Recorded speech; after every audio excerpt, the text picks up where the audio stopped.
If you ask any mother when she stopped sleeping peacefully, the answer is never one moment. It's a slow erosion, a quiet instinct that whispers, something is wrong. I'd ignored that whisper for weeks, but on the night I found myself staring at my phone for the 10th time, waiting for a response that never came, the whisper turned into a warning bell. If this story touched your heart, friends, please like the video, share your thoughts in the comments, and subscribe for more touching stories. Thank you for being here. My son, Adrian, always called me back. Even at his worst, even when he was stubborn, he always answered. But for 8 days, nothing. And his wife, Mara, she hadn't posted online in almost a month. For a young woman who shared everything from her morning tea to her garden projects, that silence was deafening. I booked a ticket at 2:47 a.m. I didn't pack properly. I didn't think rationally. I only knew that I needed to reach them. The airplane hummed like a giant cradle as we flew through the clouds, but inside me, there was no peace. I kept playing memories of Adrian as a boy, his scraped knees, his earnest brown eyes, how he used to place his tiny hand in mine and say, "Mama, don't worry, I'll take care of everyone when I grow up." People assume promises made by children are too small to matter. They don't understand that sometimes they become the anchor mothers cling to. When I landed, the city felt heavier than I remembered. The humidity clung to my skin, and a slow dread settled over me as I rode to their townhouse in an Uber. I carried a small bag, homemade vanilla cookies for Adrian, and a crocheted blanket I'd made for Mara during her last hospital stay. She had been fighting an autoimmune disease that left her exhausted, in pain, and vulnerable. During her last flare-up, she could barely lift her own hairbrush. Adrian had sworn he'd take care of her. The Uber driver tried to make small talk, but I barely heard him. When we pulled up to the townhouse, something immediately felt off. The windows on the second floor were dark, in the middle of the day. The mail overflowed from the box. And on the porch, a package with Mara's name sat half-soaked from rain. I climbed the steps, my heart pounding, and pressed the doorbell. Nothing. I knocked harder. Still nothing. With a sense of rising panic, I tested the doorknob. It turned under my hand. Unlocked. Inside hit me with the smell that didn't belong to that home. Not the lavender candles Mara loved, not fresh laundry or lemon cleaner. Instead, it smelled like stale sweat, alcohol, and something faintly metallic. Clothes lay in piles on the floor. A broken glass was shoved into a corner. The living room cushions were overturned as if someone had been searching for something or fighting with someone. But the worst part? There were medical supplies scattered on the dining table, unopened. A full bottle of Mara's medication sat capped. Her infusion equipment was gathering dust. And on the ground, next to a couch cushion, lay her scarf, the one she never left home without. My breath caught. Where was she? I called her name into the silence of the house, but only my echo answered. Then, suddenly, I heard the faintest sound from upstairs, a soft, dragging cough, a sound so frail it made my blood run cold. What I found at the top of the stairs shattered everything I thought I knew. The coughing grew sharper as I climbed the stairs, each step groaning under my weight. The hallway felt colder than the rest of the house, as if the air itself had stopped moving. I pushed open the bedroom door, bracing myself without knowing for what. And there she was.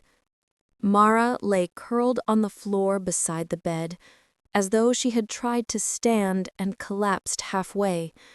Her hair, usually brushed and braided with quiet care, clung to her temples in damp strands. Her lips were dry and cracked.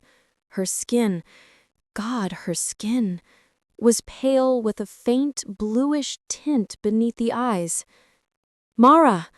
I fell to my knees, my voice shaking. "Honey, can you hear me?" She blinked slowly, as if the effort cost her everything. When her gaze finally settled on me, There was a flicker of something like relief, followed quickly by fear. "Water," she whispered. I grabbed the half-filled bottle on the nightstand, but it was warm, old. I sprinted to the bathroom, filled a glass of cool water, and returned. I held it to her lips, supporting her head gently. She drank greedily, coughing and choking a little. "How long have you been like this?" I asked. She didn't answer immediately. Her eyes drifted toward the dimly lit window where sunlight struggled to seep through dusty curtains. It was the look of someone who no longer kept track of days. 3, maybe 4? I don't know anymore. My heart thudded painfully. 3 or 4 what, Mara? Days. I sat frozen for a moment, unable to breathe. She had been lying on the floor, dehydrated, alone, terrified. For days? "Where is Adrian?" I forced the question out through gritted teeth. A shadow passed over her expression. It was not anger, not resentment. It was the look of someone afraid to speak. "He comes and goes," she said softly. "Sometimes late at night, sometimes not at all." My hands began to tremble. This was the son I raised? The son who swore he'd take care of her? The son who told me last month he was doing everything for her? I tried to process it, but Mara's breathing grew ragged. "Help me up," she whispered. Gently, carefully, I lifted her onto the bed. Her body was frighteningly light, as if she were slowly fading away. I pulled the blanket over her and pressed the back of my hand to her forehead. It was burning. She needed a hospital, immediately. I grabbed my phone and dialed emergency services. As I explained the situation, Mara tugged weakly on my sleeve. "Please, don't be angry with him," she whispered. My jaw tightened. "Focus on breathing, sweetheart. We'll talk later." The dispatcher assured me help was on the way. I stayed beside her, brushing damp hair off her forehead. "Why didn't you call me?" I asked quietly. She swallowed hard, eyes clouding. "He said you were busy, that you didn't need extra stress." The room felt like it tilted. A lie. He had lied to keep me away. Before I could process any more, the distant sound of sirens grew louder, approaching fast. And yet, as they pulled up outside, the front door suddenly slammed downstairs. Someone had entered the house. The footsteps downstairs were unmistakable. Confident, unhurried, familiar. I froze, my hand still hovering protectively over Mara as she lay trembling beneath the blanket. Who is it?" she whispered, fear flickering in her fevered eyes. I knew that fear. I'd worn it once myself, long ago, in a marriage that took years to leave. I pressed a reassuring palm to her shoulder. "It's okay. I'm here." But inside, I was already preparing for war. The EMTs were seconds away from climbing the front steps. Yet the timing of this arrival felt like the universe had twisted into some cruel sort of irony. The footsteps reached the top of the stairs, then stopped when he saw the bedroom door open. "Ma?" Adrian's voice. He appeared in the hallway, framed by dim light. Tall, broad-shouldered, wearing an expensive zip-up jacket and immaculate shoes. His hair was styled, not a strand out of place. And he smelled faintly of cologne and something else, a trace of alcohol masked by mint gum. He looked nothing like a man caring for a desperately ill wife. "What are you doing here?" he said, eyebrows lifting in surprise rather than relief. My heart squeezed. Not, "Mom, thank God." Not, "Is Mara okay?" Not even, "Why didn't you tell me you were coming?" Just irritation. I rose slowly from Mara's side. "What am I doing here? Adrian, your wife has been lying on this floor for days." His jaw clenched. "She's exaggerating. You know how dramatic she gets when she's sick." Mara flinched beneath the blanket at the sound of his voice. "Exaggerating?" I repeated, my voice trembling with disbelief. "She couldn't even stand. Her medication hasn't been touched. Her infusion supplies are—" He held up a hand. "Ma, don't start." "Don't start?" My voice sharpened. "There are paramedics at the door right now. She has a fever so high she can barely speak." He rolled his eyes and leaned against the doorframe. I always blow things out of proportion. "I had to work. I've been under pressure. You don't understand what I'm juggling." A lie. I could feel it in the space between his words. I could smell it in the faint scent of club perfume lingering on his jacket. Behind us, 2 EMTs hurried up the stairs, their presence cutting through the tension. Adrian straightened, adjusting his collar as though trying to restore dignity that was quickly slipping from his grasp.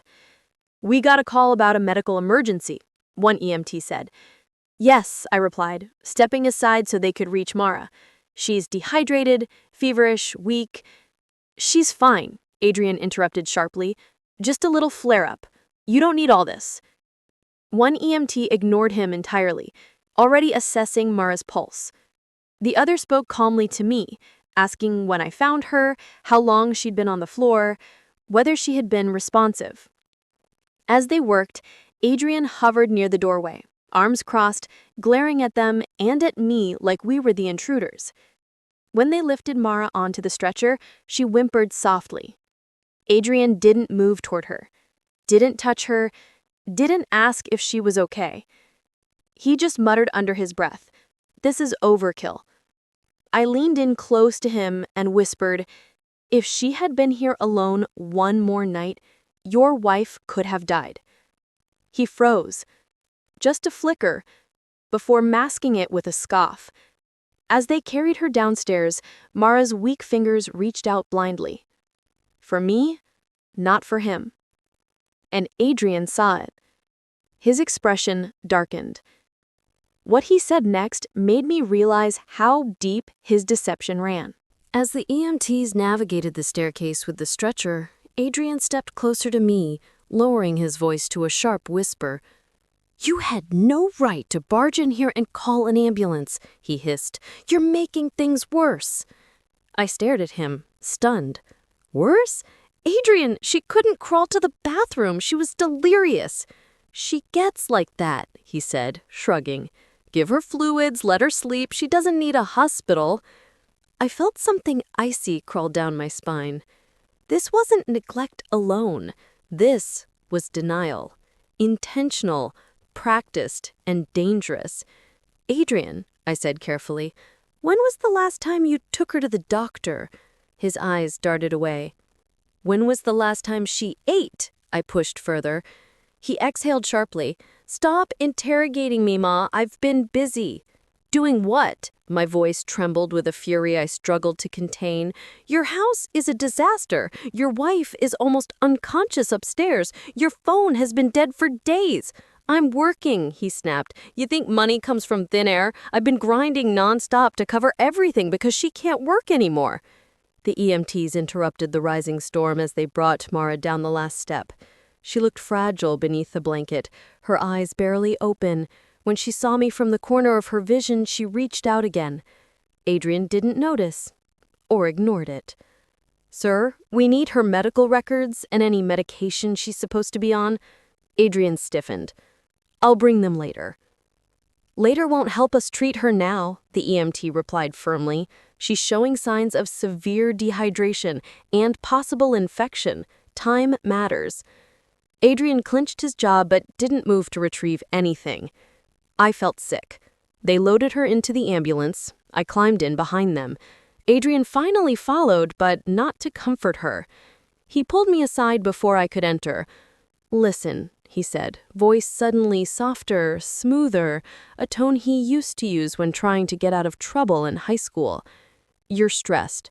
You traveled a long way, you're overreacting because you love her. I get it. I stared at him. There it was, the practiced manipulation. He placed a hand on my arm. Just don't say anything dramatic to the doctors, okay? They don't need to think I wasn't here. My breath caught. Think? Adrian, you weren't here. He flinched at the truth, but only for a second. Then he straightened his jacket and flashed a smile I didn't recognize. Just play it cool, Ma. We don't want them reporting anything. Reporting. The word echoed in my skull. What exactly are you worried they'll report? I asked slowly. His smile faltered. Before he could answer, one EMT called out, "Ma'am, we have to go." Adrian stepped back as I climbed inside. His last words before the door closed chilled me more than the cold metal beneath my hands. Do not make this a family problem for everyone to see. The ambulance door slammed shut.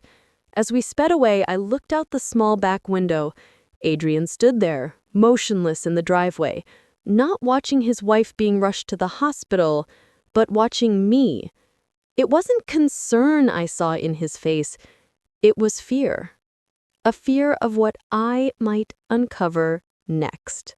Hospitals have their own kind of silence. Not peaceful, not comforting, but a silence that holds its breath between hope and disaster. As they wheeled Mara into an exam room, I followed close behind, gripping the crocheted blanket I'd meant to give her days ago. A doctor entered almost immediately. A woman in her 50s with eyes that had seen too many lives teeter on the edge. She introduced herself as Dr. Lin and got straight to work, checking vitals, reviewing the EMT's notes, asking questions with the speed of someone who couldn't afford hesitation. "How long has she been like this?" she asked. I swallowed hard. "I found her collapsed beside her bed. She was conscious but barely able to speak." "Has she been eating?" "Not that I could see." "Any fluids?" "Maybe a sip here and there." The doctor nodded with tight lips, the kind of nod that says things are worse than I want to admit out loud. "Her fever is dangerously high," Dr. Lin said. "We'll run blood work, start IV fluids, and check for infection. She's severely dehydrated. Her kidneys are under strain." My chest tightened. "Is she going to be okay?" "We'll do everything we can, but this didn't happen overnight." I stiffened. The doctor paused, studying my expression. "Do you live with her?" "No, her husband, my son, does." "Has he been monitoring her symptoms, giving her medications, bringing her in for follow-ups?" My mind raced with images of unopened pills and dusty medical supplies sitting untouched on the dining table. I wanted to lie. I wanted to say my son was caring, attentive, responsible. But Mara had nearly died on that floor. "Doctor," I said, voice trembling, I don't know if he's been doing any of that." A shadow crossed Dr. Lin's face. Not judgment, recognition. As though she'd seen this situation many times before.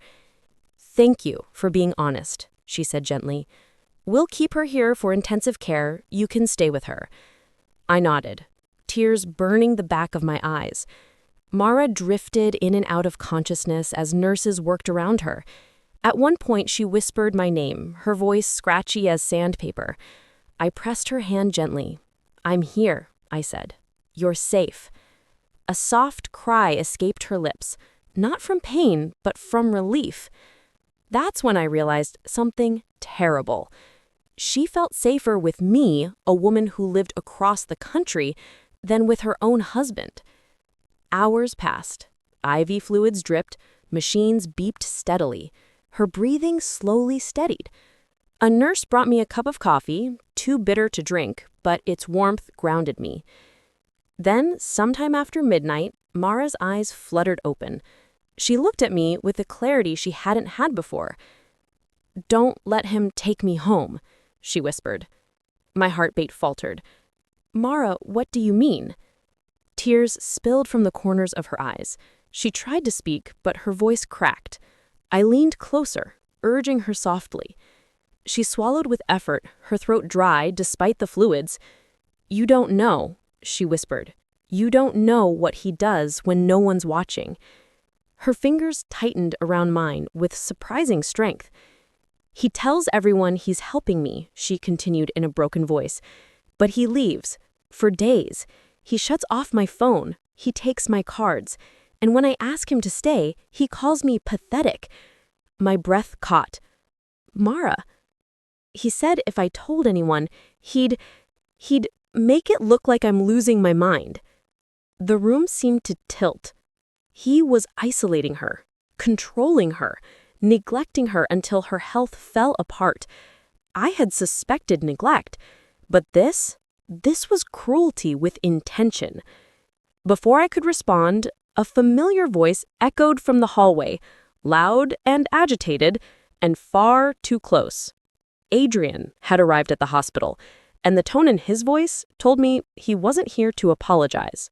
Adrian's voice leaked through the hallway walls long before he appeared in the doorway. His tone wasn't distressed or worried, it was irritated, theatrical, the voice of someone inconvenienced, not someone whose wife lay fighting for stability in a hospital bed. A nurse peeked into the room with a subtle frown. "Is that your son?" I nodded stiffly. "We may need to involve security," she murmured. Before I could respond, Adrian burst into the room, his jacket half-zipped, hair windblown from a rushed drive, but his eyes were sharp, defensive, and scanning everything as though searching for ammunition. "Mara," he said loudly, forcing a smile, "baby, you should have waited for me. You know hospitals overreact." Mara sank slightly into the pillow, her body curling inward as though his voice physically tightened around her. She didn't respond. I stepped between them.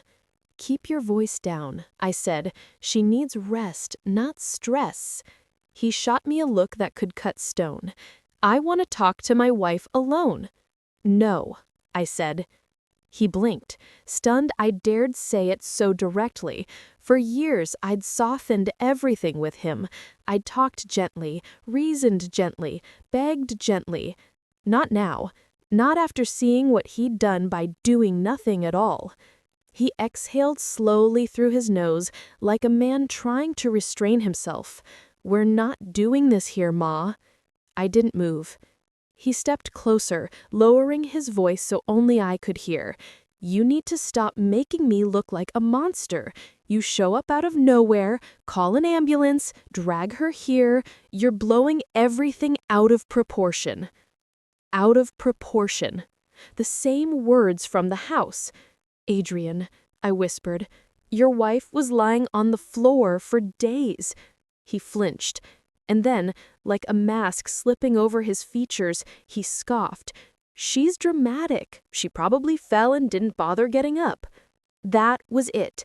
The moment I realized he wasn't simply overwhelmed, he wasn't confused, he wasn't struggling, he was lying, and he needed me to believe the lie. He needed everyone to believe it. Mara's lips parted meekly. Don't leave me alone with him," she whispered, barely audible. Adrian's head snapped toward her. "What did you say?" His voice was too sharp, too fast, like he couldn't control it in time. Mara recoiled. Her vitals immediately spiked on the monitor. The beeping quickened like a panicked heartbeat. A nurse hurried in. "Sir, I'm going to have to ask you to step outside." Adrian ignored her entirely. "Why would you say something like that? Why would you—" "Enough!" I raised my voice for the first time in years. It startled even me. Adrian's mouth opened, but he didn't get another word out before hospital security arrived. Two large men with neutral expressions and firm stances. "Sir," one said calmly, "you need to step into the waiting area." Adrian pointed at me. "She's turning my wife against me." "No one is turning anyone," the security officer replied. "You're disturbing a critical care patient. Let's go." They escorted him out, his protests echoing down the hall. Once his voice disappeared around a corner, the room finally exhaled. Mara's hand, still in mine, trembled. "Thank you," she whispered. I swallowed the lump in my throat. "I'm not letting anything happen to you," I said softly. But as I watched the door he'd disappeared through, a terrible realization settled over me like fog. Adrian wasn't afraid of losing Mara. He was afraid of losing control. And men who fear losing control often do desperate, dangerous things. After security escorted Adrian out, the hospital room felt as if a storm had passed. Heavy, uneasy, leaving debris no one could see but everyone could feel. Mara lay exhausted, drifting in and out of a medicated sleep while nurses adjusted machines around her. I stepped into the hallway to breathe. For the first time since arriving, the enormity of everything hit me at once. The isolation, the neglect, the manipulation, the lies. How long had this been happening? How long had Mara been living in a quiet state of suffering while Adrian pretended to be the devoted husband? A soft knock on the wall pulled me back. It was Dr. Lin, her face grave. "We finished Mara's initial tests," she said gently. "There's no sugarcoating this. Her condition is critical, but stable. She has a severe infection, likely started days ago. Her immune system is weakened from her disease, so every hour untreated works against her." My voice barely worked. "Days?" "Yes." The doctor's eyes softened. "This didn't occur overnight." I closed my eyes briefly, the truth punching the air from my lungs. "She said her husband hasn't been assisting with her medication," I managed. Dr. Lin hesitated. "We see cases like this more often than people think. Illness can expose fault lines in relationships. Some partners rise to the challenge, some disappear." Disappear. That was exactly the word for what Adrian had done. He had vanished from the responsibility of being a husband while keeping the performance of one alive. "Will she recover?" I asked. "With proper treatment and support, yes, but she cannot return to an environment where her needs are dismissed or ignored." My fists tightened at my sides. "She won't," I said. "Not as long as I'm breathing." Dr. Lin nodded, placed a reassuring hand on my arm, and left me alone with my thoughts. I stepped into the waiting room, half dreading what I knew I'd find. Adrian sat slouched in a plastic chair, elbows on his knees, head bowed. The perfect image of a worried husband to anyone who didn't know better. When he heard my footsteps, he straightened abruptly. His eyes were bloodshot, but not from crying, from frustration. "Is she okay?" he asked, voice cracking on cue, like an actor hitting his emotional mark. I didn't sit. I didn't even soften. "She's critical," I said flatly. "And the doctors believe this has been going on for days." He rubbed his face dramatically. "I've been dealing with a lot, Ma. Work, bills. You don't know the pressure I'm under." "So that excuses leaving your wife helpless, unmedicated, unfed? You didn't even answer your phone." His expression twisted. "I left for a few days because I needed space. She gets overwhelmed, she exaggerates everything. I figured she'd be fine." "She almost died." "Well, she didn't," he exploded, standing abruptly. "You're here now. You want to take over? Fine, do it. I'm sick of being blamed for everything." His voice was loud enough to turn heads. A nurse appeared, eyeing him cautiously. "Sir, lower your voice or you'll be asked to wait outside." Adrian clenched his fists, breathing hard. Then he looked at me, the anger collapsing into something else, something slippery, something calculating. "Ma," he said, stepping closer, "you know I love her. You know I'm trying. If you turn the hospital against me, if you talk to anyone, you'll ruin us." I held his gaze, heart hammering. I'm not ruining anything, Adrian. You did that yourself. His jaw twitched. For the first time, something frightened and feral flickered across his face. What are you planning? He demanded. I didn't answer. But he knew something was shifting. He wasn't losing his wife. He was losing control of the narrative, and people like him don't let go quietly. The next morning, sunlight filtered weakly through the blinds of Mara's hospital room. She was sleeping more peacefully now, her breathing steadier. I sat beside her, notebook in hand, documenting every medication, every update from the nurses, something Adrian should have done weeks ago. I wasn't leaving anything to chance. Around mid-morning, Dr. Lin returned with results. Her infection is responding to treatment, she said, but we need to discuss long-term care. She cannot be left alone for extended periods. I understand, I said immediately. She'll stay with me until she's stronger. A shadow of hesitation crossed the doctor's face. She's still legally married. Her husband has medical authority unless she appoints someone else. My stomach twisted, but before I could reply, a voice intruded from behind. That won't be necessary.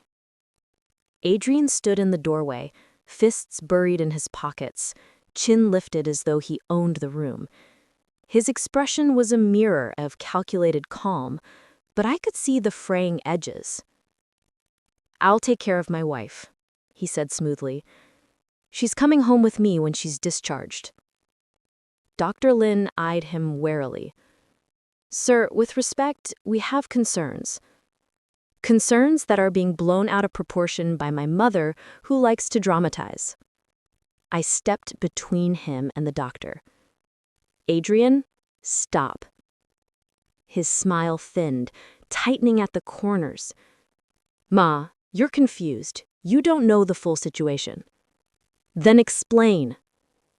He inhaled sharply through his nose, and like a practice actor, let his shoulders sag. Look, I've been under a lot of stress. Work is a mess, money is tight, and Mara, she's been unpredictable. I tried my best, but she pushes me away. She refuses help. She tells me she's fine, then collapses. What do you expect me to do? Stay. Care. Feed her. Give her medication. Basic human decency. And what about me? He shot back. What about my mental health, my pressure? I'm one person. You're her husband. And you're my mother. So why aren't you on my side? Before I could reply, Mara stirred, opening her eyes halfway. Adrian moved toward her instinctively, but she pulled back, barely noticeable, but enough. He noticed, and something cracked inside him. You see, he said bitterly, this is what you've done. Now she doesn't trust me. No, Adrian, I said softly. She doesn't trust you because you weren't there. His jaw flexed. You're trying to steal my family. First her, then... Stop. I snapped louder than intended. I'm protecting her because you didn't. For a moment, his eyes burned with an anger so sharp, it frightened even me.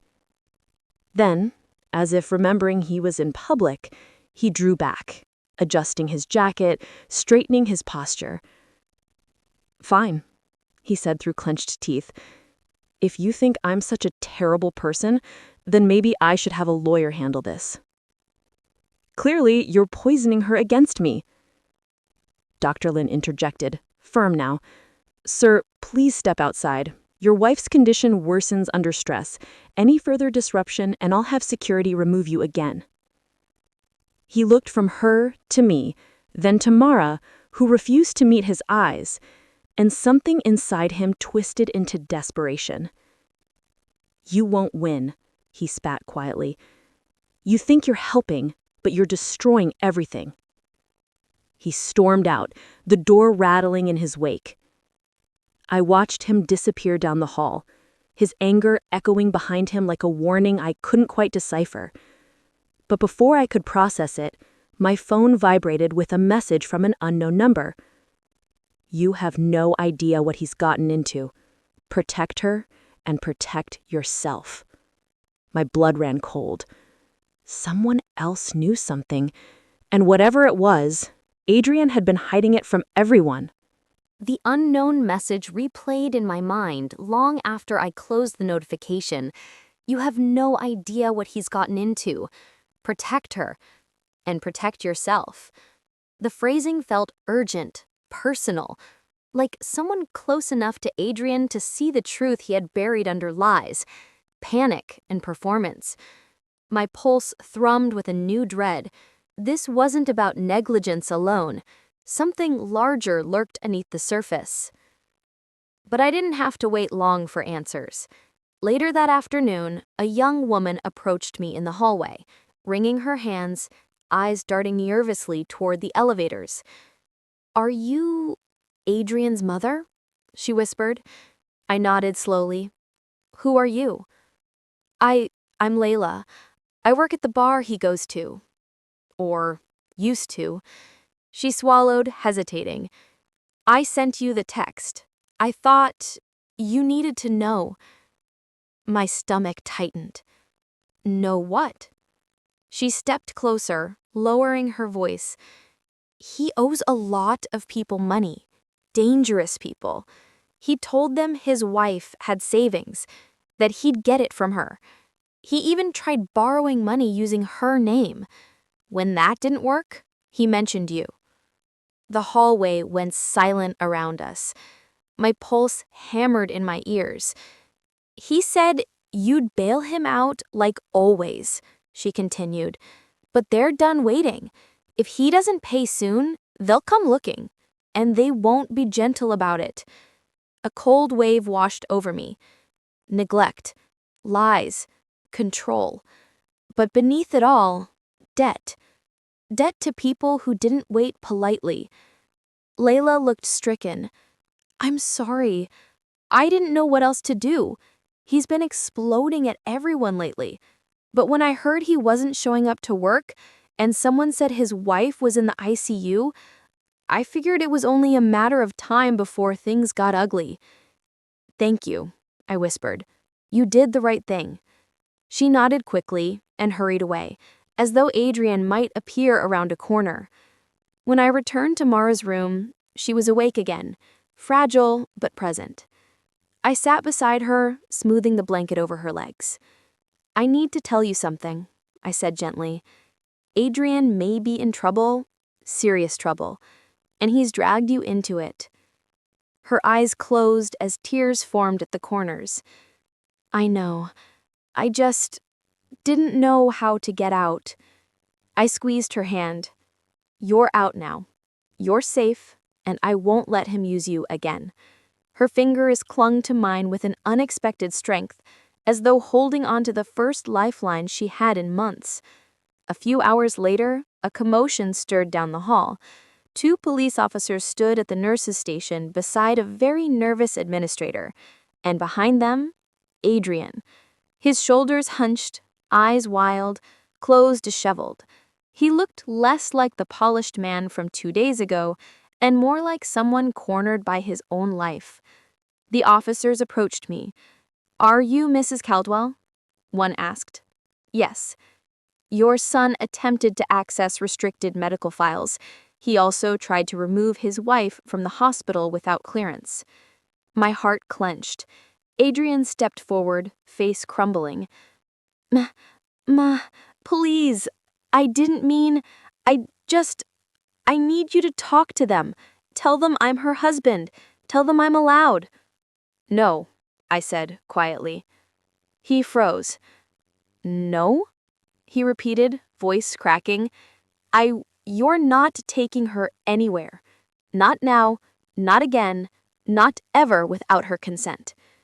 He stared at me, stunned, as if the foundation beneath him had crumbled. He looked smaller than I ever seen him, shrinking under the weight of his choices. "Ma, please." he whispered, tears pooling, genuine this time, but far too late. I love you, I said softly, painfully. But loving you does not mean enabling you. You need help, real help, and Mara needs safety. His face twisted, not in anger this time, but in the hollow grief of a man who had finally burned every bridge behind him. The officers led him away. He didn't fight. He didn't shout. He simply looked over his shoulder, eyes searching mine for something I could no longer give. Forgiveness without accountability. Blind faith without truth. I turned back to Mara, who watched the scene through watery eyes. He's gone, she whispered. For now, I said, and you're not alone. Her hand found mine again, and together, for the first time in a long time, we breathed freely. Her recovery would be long, his consequences would be longer, but the story didn't end with despair.